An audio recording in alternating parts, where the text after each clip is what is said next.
This short film introduces you to the Star Course Orienteering at Deanfield Outdoor Centre. Orienteering is sometimes called the thought sport. You're going to have to use your brain as well as your legs.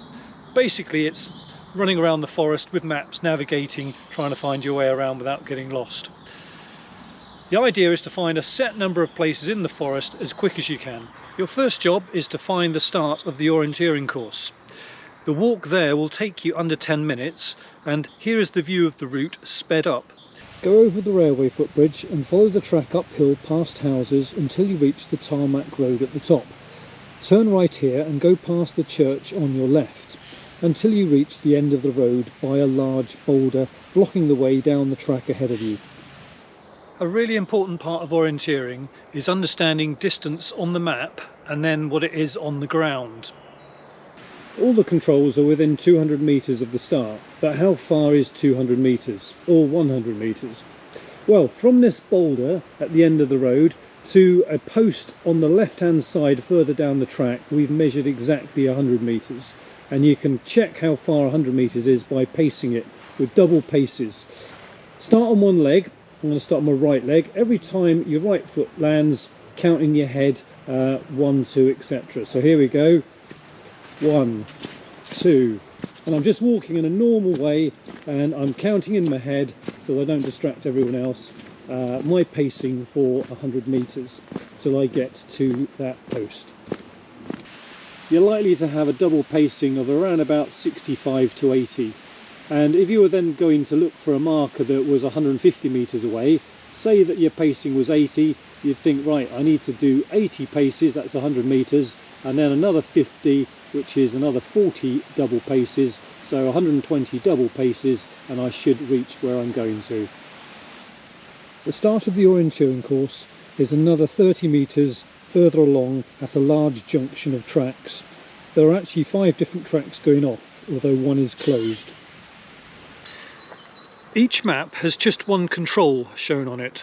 For example, here is map 9, and the control, which is shown by a red circle, looks to be about 80 metres from the start. There is also a description of what the control is in real life. It is often a tree or a post. The next thing to do is to find out which direction your control is in. To do this, you need to orientate the map. You need to line it up with real life. Now sometimes that even means having it upside down as you look at it, with the writing up the wrong way. Imagine yourself stood in the middle of the red triangle on the map. Everything to the right hand side will be to the right hand side on the map. And everything in front of you in real life will be in front of the red triangle on the map. Looking at this one, I can see that I now need to go forward about 80 metres and the control will be on the right hand side of the track. Each control will have an orienteering punch at it, often on a tree or a post. You will need to punch your score sheet in the correct box. Push the punch down slowly and very firmly just once, then return as quickly as you can to the start. Your group leader, who will be based at the start, will be able to look at their answer sheet and let you know if you've got it right. They will then take the map from you and give you another one. Altogether there are 16 different maps to try to do. You must only do one at a time, so if you see another control or people there, don't just punch that one and hope for the best. It won't be scored. You will either be in pairs or threes while you're out orienteering. Make sure you stay together all the time for safety. On the back of each map is some further safety information. Have a read through this as a whole group before you start out. One last top tip: if you can't find a marker after 5 minutes, return to the start. All of the markers are within 3 minutes walk of the start point, so if you can't find one, you're better just coming back to the start and getting another map.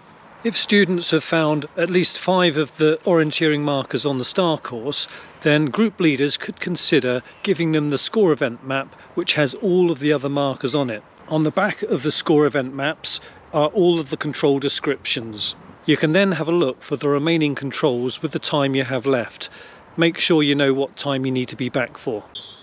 I hope you have fun exercising your legs and your brains, and don't worry, we haven't lost anyone yet. If you're also going to be doing some shelter building, then keep watching.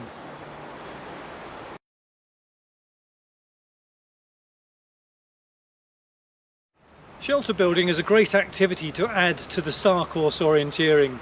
You can imagine your planes crashed into the forest. You tried orienteering yourself back to civilization, but it was too far. And now it's about to get dark. You need to build yourself an emergency survival shelter. It is okay to use the materials from past shelters and either rebuild them or use the wood somewhere new. You will need to decide whether you're going to build one big shelter for the whole group or perhaps two smaller shelters in two groups. If so, they should be fairly close to each other so your leader can see both at the same time. There are a variety of ways to build emergency survival shelters, but as you don't have any fixings, you will basically need to be able to safely prop up sticks against something to create a frame. Try not to use really heavy logs that could fall and hurt someone, and make sure the sticks are well balanced. Once you have a framework, you can cover it over with bracken to make it more waterproof, insulated and camouflaged. In the summer, bracken is green, and in the winter and spring it is the dead brown bracken that you can use. There is a lot of it not far away in the direction of the village. Bracken is an invasive plant, so don't worry, you're not harming the environment by pulling it up. However, you need to be careful it doesn't harm you by cutting your hands.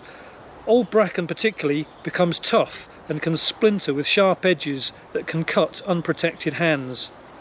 For this reason, we supply work gloves for you to wear to protect your hands when pulling it up. If you have any extra time and bracken, you can also use it to carpet the floor as a mattress. Once your time is up, you can all try to get inside for that team photo.